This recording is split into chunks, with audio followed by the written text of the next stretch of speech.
Before Lew Childre changed the face of American fishing forever, he was just a broke, mobile musician trying to survive the Alabama Gulf Coast. He didn't start with an empire. He started with a bait shop, a cash register, and a shipment of bamboo poles that were about as straight as a politician's promise. But out of that crooked bamboo came the brim buster, the speed stick, and the low-profile reel that changed tournament bass fishing permanently. This is the wildest, most obsessive-compulsive story in the history of bass fishing. And it was all born on the Delta, the story of Lew's fishing. I'm your host, Stu Donald. Let's head to the Delta. He's the honorary mayor of Alabama and the fishing pole king of all kings, Dr. Lew Childre. Thank you, George, my boy. The rough element of the breeze is now here, yes, sirree. And I have a nice little arrangement here on a Lew Childre Barnyard Classic. Boys, I have you with me, huh? Well, this is a very difficult arrangement, and I hope you watch your notes carefully. Will you please do that? I'm ready to strum the Hawaiian guitar and vocalize.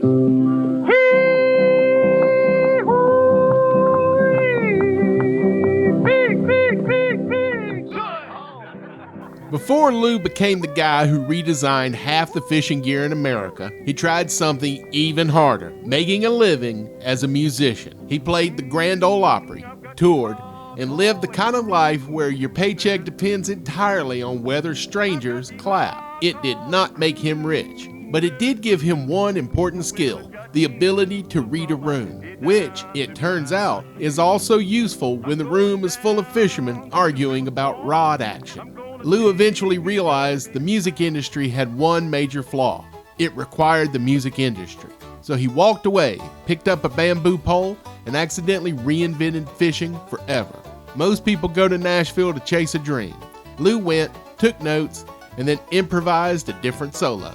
I mean, Lew didn't start out trying to change fishing. He was just trying to keep his family alive on the Mobile-Tensaw Delta, which, historically, is a place where the fish bite harder than the economy. He and his wife Bebe first sold shrimp as bait, then opened a tiny tackle shop in Foley. Nothing glamorous, just survival with a cash register. Then one day, Lew pulled a bamboo pole off the rack and declared it as about as straight as a politician's promise. Most people would shrug. It was a slower than usual Tuesday, so he had nothing better to do, and Lew decided to fix the entire fishing industry instead. So Lew starts experimenting with bamboo, not in a craft fair way, more in an obsessive-compulsive kind of way. But American bamboo just wasn't cutting it. So Lew flies to Japan, finds better bamboo, better craftsmanship, and a brand new company called Fuji, making rod components. Lew looks at Fuji. Fuji looks at Lew. And suddenly the U.S. fishing market has a new power couple. Let's call them Lewji. This is the part of the story where everyone else realizes old Lew isn't just building rods, he's building an empire.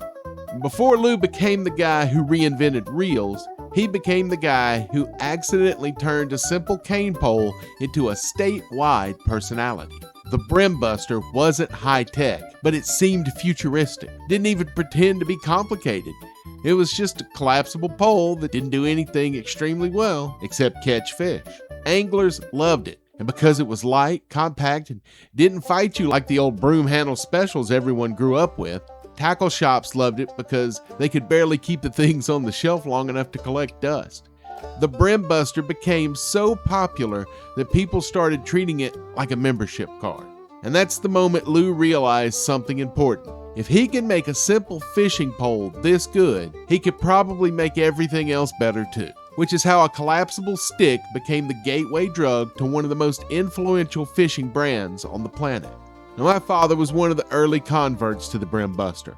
I once watched him land a 2.5-pound mullet on a 9-foot pole that had snuck into the brim bed we were fishing. To this day, a brim buster is always part of my personal arsenal. Lew moves from bamboo to fiberglass to graphite like he's speed running the evolution of fishing rods. Then he drops the speed stick, a rod so light and sensitive it made every other rod feel like a shovel handle with confidence issues. Anglers loved it, competitors hated it, and Fuji quietly said, "We told you this guy was dangerous." The Lew Speed Stick emerged in the early 1970s as one of Lew's most influential innovations, combining new graphite rod technology with advanced Fuji components to create a lighter, faster, and more sensitive bass fishing rod than anything on the market at the time. Childre had already partnered with Fuji in Japan to introduce aluminum oxide guide rings and improved reel seats to American anglers. And those breakthroughs became core features of the Speed Stick series. The rods also helped popularize the pistol grip handle, a personal favorite of mine, giving bass fishermen better casting control during the tournament boom of the decade. By the mid-70s and early 80s, Speed Sticks were among the best-selling bass rods in the country, widely praised for their sensitivity and durability. In 1973, Lew releases the Speed Spool, the first low-profile baitcasters.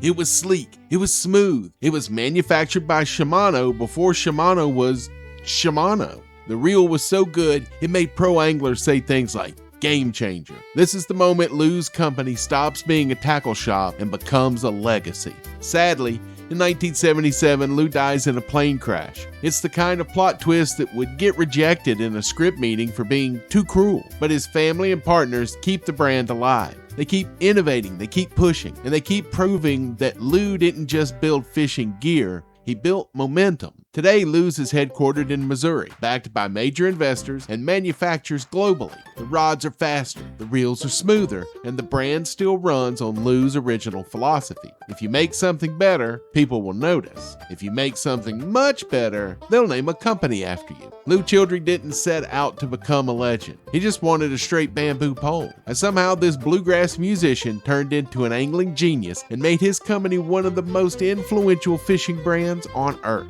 Which proves one thing: sometimes greatness starts with a mistake and a man who refuses to let it go.